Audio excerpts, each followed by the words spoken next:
I knew the second I saw Helen marching up my driveway that trouble was brewing. Helen was the self-appointed queen of our HOA, a middle-aged tyrant who thought she ruled the neighborhood like a medieval duchess. She had a clipboard clutched in one hand, a permanent scowl etched across her face, and the unmistakable aura of someone about to ruin my day.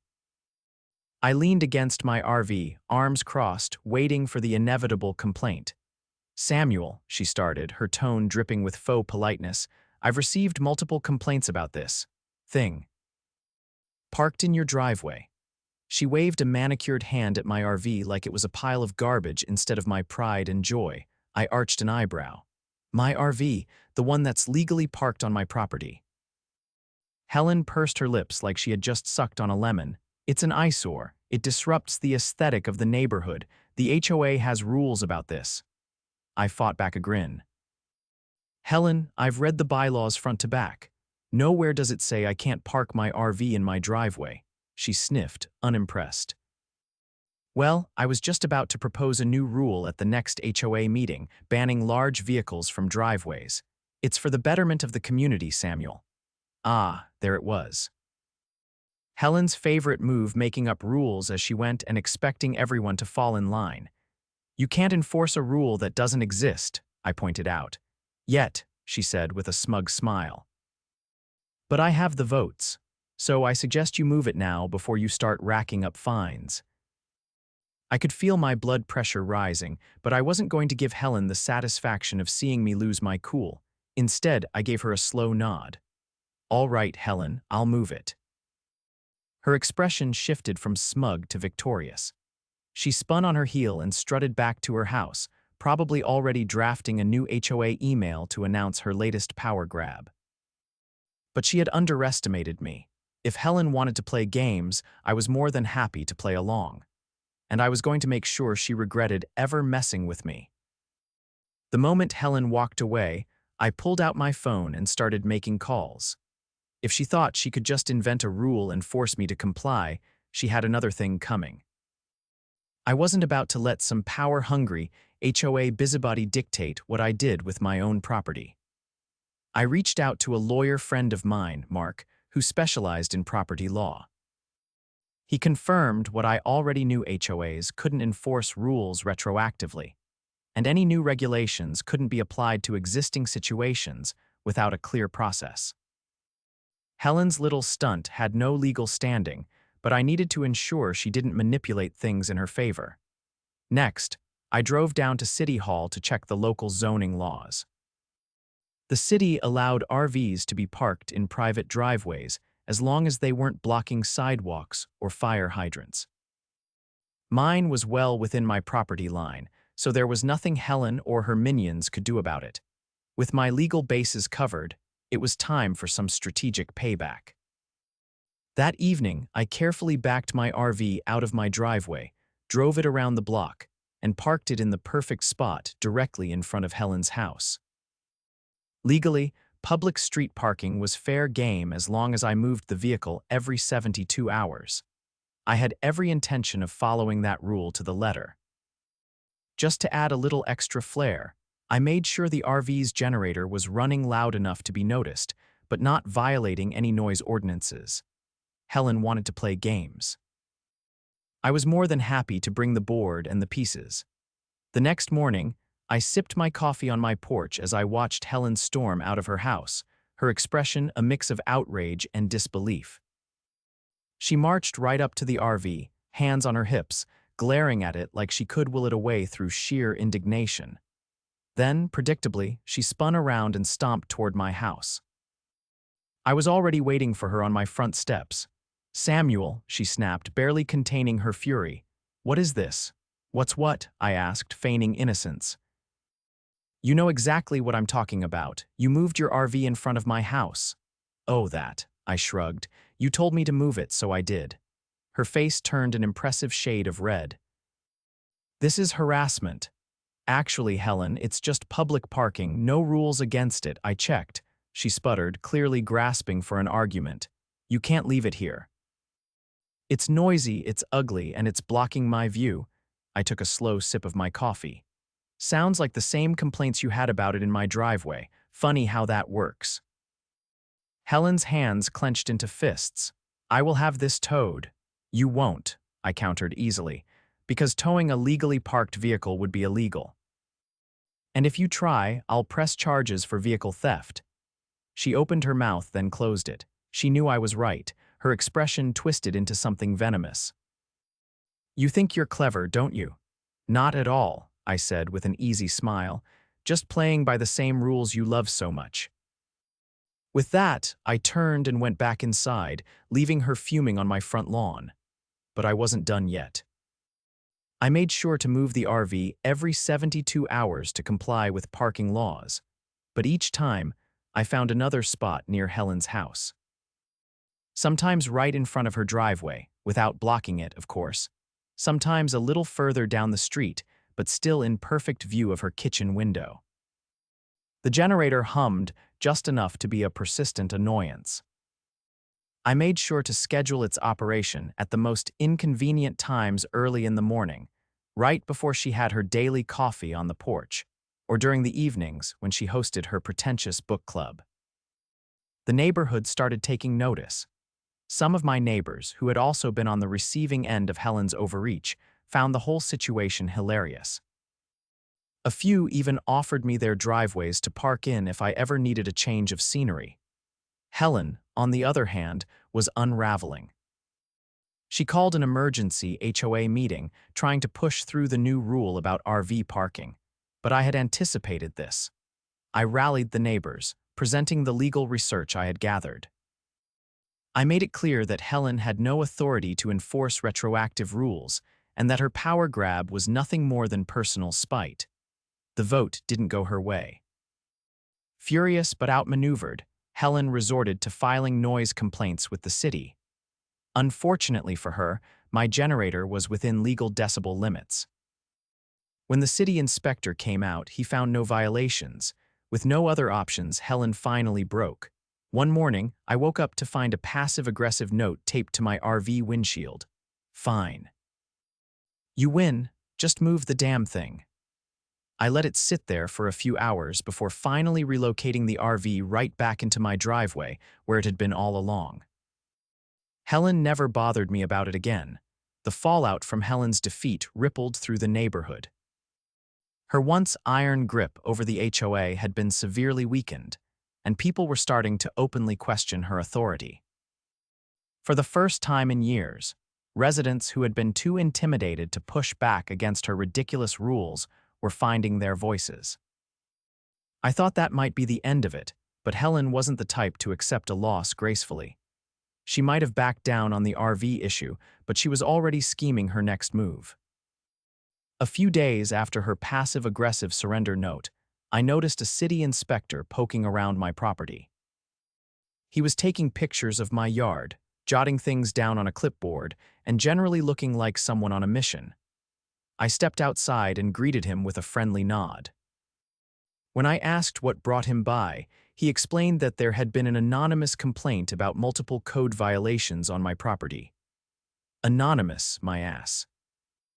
I asked to see the violations, and he rattled off a list that sounded suspiciously like Helen had spent the last 72 hours digging through every obscure city ordinance she could find.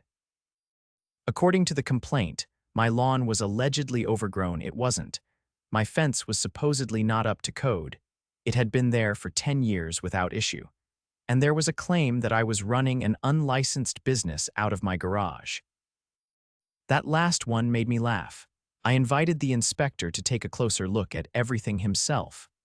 After a thorough walkthrough, he confirmed what I already knew: there were no violations. My lawn was well trimmed, my fence was perfectly legal, and my garage was exactly what it had always been. A place where I tinkered with my truck and occasionally worked on small DIY projects. The inspector apologized for the inconvenience, muttering something about a pattern of frivolous complaints in the neighborhood. I had a feeling Helen had pulled this stunt on others before. Seeing her plan fail yet again must have sent Helen into a tailspin, because the next day she escalated to outright harassment. It started with a sudden influx of HOA violation notices stuffed into my mailbox. Every single one of them was bogus. Apparently, my porch light was too bright, my mailbox was not in compliance, and my trash cans were improperly stored, even though they were exactly where they had always been. At this point, it was just getting pathetic. I decided to respond in the most aggravating way possible by following every single one of her ridiculous demands to the letter, but in a way that made her regret ever picking this fight. First, I went out and installed the brightest, most obnoxious porch light I could legally buy. If Helen thought my original light was too bright, she was in for a rude awakening. My new one practically turned my front yard into a stadium at night. Then, I replaced my mailbox with the most elaborate, legally compliant monstrosity I could find. It was an oversized, hand-carved wooden masterpiece shaped like an eagle with its wings spread wide. It was gaudy, it was obnoxious, and best of all, it was completely within regulations. Finally, I took special care in how I stored my trash cans. Since Helen wanted to nitpick, I built a custom enclosure for them complete with a little locked gate and decorative lighting. Not only was it compliant, but it was also so over the top that it made the entire complaint look even more ridiculous. Each time Helen walked past my house, I could see the frustration creeping onto her face. She had wanted to make my life miserable, but all she had done was give me an excuse to make my property stand out even more. The final straw came when she tried to weaponize the HOA's power against me in one last desperate attempt. At the next HOA meeting, she brought up a motion to have my property formally reviewed for neighborhood aesthetic violations. It was her last-ditch effort to find something, anything, that could be used against me. Unfortunately for her, the tide had turned. Several neighbors, emboldened by my victory over the RV dispute, had started speaking out against her nonsense. They pointed out how she had been selectively enforcing rules, harassing homeowners, and wasting HOA resources on petty vendettas. Then, to really drive the point home, I pulled out my trump card. I had spent the last few weeks quietly gathering evidence of Helen's abuses documents, showing her issuing fines to some residents while ignoring the same violations on others. Emails where she blatantly threatened homeowners for minor infractions, and even a few instances where she had used HOA funds for personal expenses. When I laid it all out in front of the HOA board, the room fell silent. Helen tried to bluster her way through it, claiming it was all a misunderstanding, but the damage was done. The board voted to audit her actions, and within a week, she was stripped of her position. With Helen dethroned, the neighborhood finally had a chance to breathe. The HOA, now under new leadership, started focusing on actual community improvements instead of petty power plays. As for me, I kept my RV right where it belonged in my driveway, exactly as I had always planned. With Helen removed from power, the neighborhood finally had a chance to breathe. The HOA had been notorious for enforcing arbitrary rules under her reign, but with her gone, things started shifting. People who had been too afraid to voice their concerns were now speaking up, and a sense of community was returning. For a while, I thought Helen would slink away quietly, licking her wounds, but I had underestimated her stubbornness. She wasn't just going to accept defeat. No, she was already plotting her next move. It started subtly. I'd catch her standing across the street, arms folded, watching my house like she was waiting for something. Other neighbors mentioned seeing her hovering around, whispering to the few people who still supported her. She was up to something, and I had a feeling it wasn't going to be good. Then, one morning, I woke up to find my RV had been vandalized. Deep scratches ran along the side, and one of the tires had been slashed. Whoever had done it hadn't even tried to be discreet. This was meant to send a message. I wasn't naive. I knew exactly who was behind it, but knowing and proving were two different things. Instead of reacting the way Helen probably expected, I took a different approach. I called the police, filed a report, and then did something she never saw coming. I installed security cameras. Not just a couple either. I went all out. High resolution, motion activated, night vision, every angle of my property was covered. The installation process was almost therapeutic. If Helen wanted to play dirty, I was going to make sure she got caught. The cameras paid off faster than I expected. A few nights later, I got an alert on my phone. Someone was lurking around my driveway. I pulled up the live feed and sure enough, there was Helen, sneaking up to my RV with something in her hand. She crouched down near the tires, and that's when I saw it. She was holding a knife. I wasted no time. I called the police immediately, keeping my eyes on the screen as she worked, completely unaware that she was being recorded. By the time the officers arrived, she was still in the act. The look on her face when they caught her red-handed was priceless. She tried to talk her way out of it, claiming she was just inspecting my RV, but the footage didn't lie. She was arrested on the spot, and I made sure to press charges. With her caught in the act, the last of her dwindling supporters abandoned her. Whatever influence she had left evaporated overnight. But I wasn't done yet. I took the security footage and showed it at the next HOA meeting. If there was any doubt left about Helen's character, this erased it. People were disgusted. This wasn't just petty rule enforcement, it was criminal. The new HOA board, eager to distance themselves from her legacy, voted to ban her from ever holding any leadership role again. Neighbors who had once been too afraid to push back were now openly celebrating her downfall. The same people who had once whispered their frustrations were now speaking out, ensuring that the days of arbitrary HOA tyranny were over. As for me, I got the damages to my RV paid for, courtesy of Helen's court-ordered restitution, and my security cameras ensured that no one would ever try something like that again. I kept my RV right where it belonged, and every time I saw Helen walking by, forced to endure the sight of it in my driveway, I knew justice had been served. Helen's downfall should have been the end of it. Most people, after being caught vandalizing someone's property on camera and getting arrested, would have learned their lesson. But Helen wasn't most people. Though she had lost her position in the HOA and her reputation was in ruins, she refused to disappear quietly. Instead, she found new ways to make herself a nuisance. I could tell she was stewing, trying to find any excuse to retaliate without outright breaking the law again. At first, it was small things. I'd catch her glaring at me from across the street, muttering under her breath as she walked past my house. She started spreading rumors, trying to turn the neighborhood against me, but it didn't work. People saw her for what she was, and most had no interest in entertaining her bitterness. Then, she got more creative. One morning, I walked out to find a city inspector waiting for me. This time, the complaint was about my RV leaking oil onto the driveway. Except, there was no oil leak. I showed the inspector the spotless pavement, and he left shaking his head, clearly unimpressed with whoever had wasted his time. A few days later, another inspector showed up, this time for an unpermitted structure in my backyard.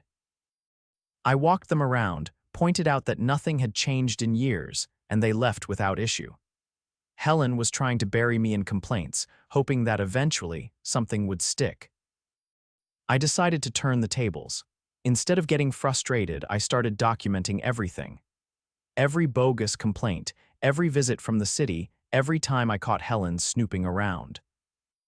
I compiled a growing list of frivolous reports and even managed to get a few neighbors to sign statements about her harassment. Then, I took it to the city. I filed a formal complaint against Helen for filing false reports and wasting city resources. Given her history, they took it seriously. An investigation was opened, and she was warned that further false complaints could result in legal action. That should have been enough to stop her. But Helen, true to form, didn't know when to quit. One evening, I was sitting in my living room when the sound of an engine idling outside caught my attention. I pulled back the curtain and saw a tow truck parked in front of my house. A man in a reflective vest was standing by my RV, clipboard in hand, looking like he was about to hook it up. I stepped outside, keeping my voice calm but firm, and asked what he was doing. The tow truck driver looked at me, then back at his clipboard. Apparently, someone had reported my RV as an abandoned vehicle and requested its removal. I laughed. It was parked in my own driveway. I asked him who had called it in, and while he wouldn't give a name, I didn't need one.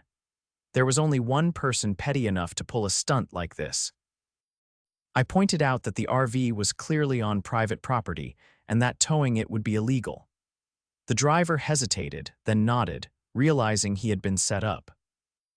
He got back in his truck and drove off, leaving Helen, who had been watching from a distance, fuming. At this point, I was done playing defense. I knew Helen's type. She thrived on control, and losing it had sent her spiraling. But if she wanted to keep coming after me, I was going to make sure she felt every bit of the pressure she was trying to put on me. I started looking into Helen's own property. A few quiet conversations with neighbors revealed that she had been violating several HOA rules for years, rules she had conveniently ignored while enforcing them on everyone else. Her front yard had non-compliant landscaping. Her fence was too high according to the guidelines she had once ruthlessly imposed on others, and her house paint color was technically outside the approved palette. I gathered the information, took pictures for documentation, and then submitted an official complaint to the HOA. The irony was delicious. The new HOA board, eager to distance themselves from Helen's reign of terror, had no qualms about enforcing the rules against her. Within a week, she received multiple violation notices. The best part, she couldn't argue against them because they were the very rules she had forced onto everyone else. Helen tried to fight it, of course. She showed up at the HOA meeting, red-faced and furious, demanding the violations be revoked. But this time, no one was afraid of her. The board stood firm.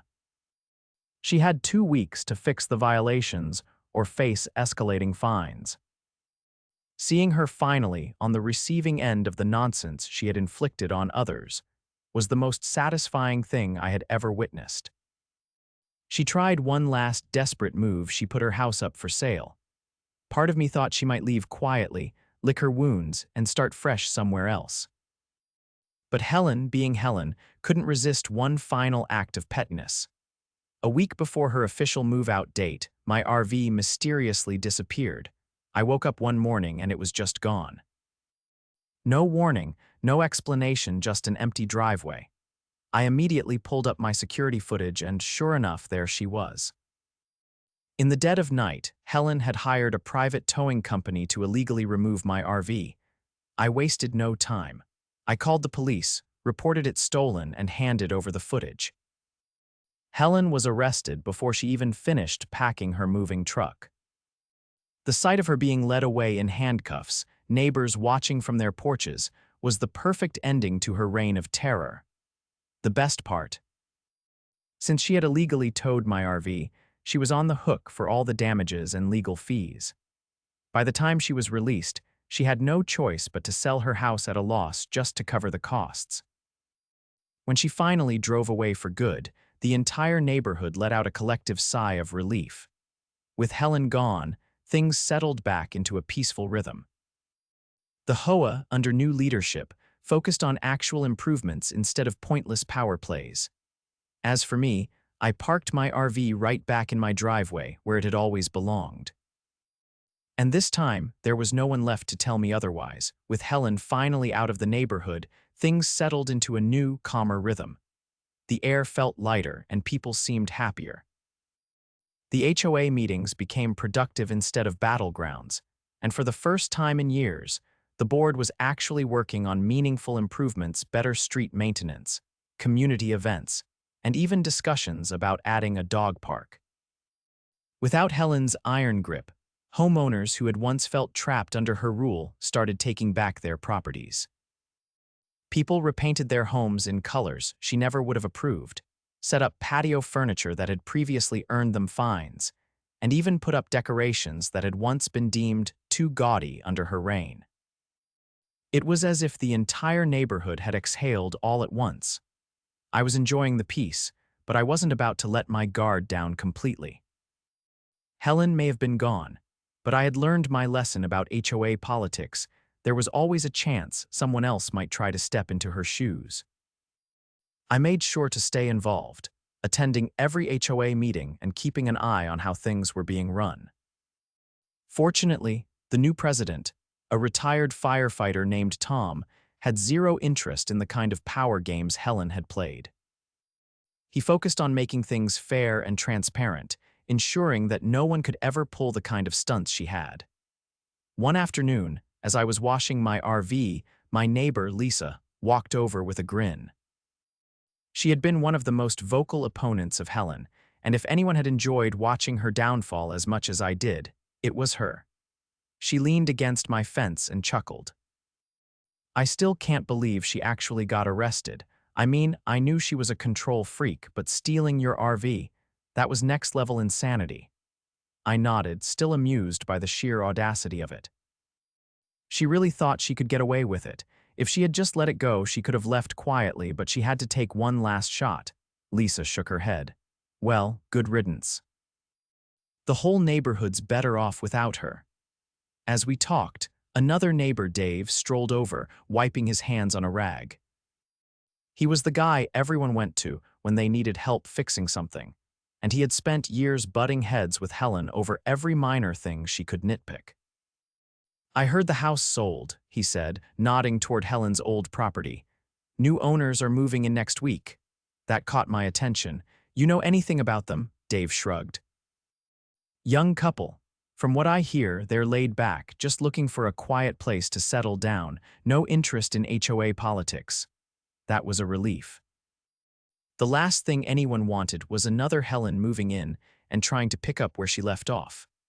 When moving day arrived, I kept an eye out as the new homeowners arrived with their moving truck. They seemed friendly enough, Ryan and Emily, a couple in their early 30s who looked more excited than stressed. I decided to introduce myself, walking over as they unloaded boxes. Ryan wiped his brow and smiled. Hey, you must be Sam. The neighbors told us about you. I raised an eyebrow. Hopefully they didn't make me sound too bad. Emily laughed. Oh no. They told us you were the guy who stood up to the HOA nightmare that used to live here. Honestly, that's a relief. We were a little worried about moving into an HOA neighborhood, but it sounds like things are better now. I nodded. You're coming in at the right time. Things have changed a lot since she left. Ryan glanced toward my RV.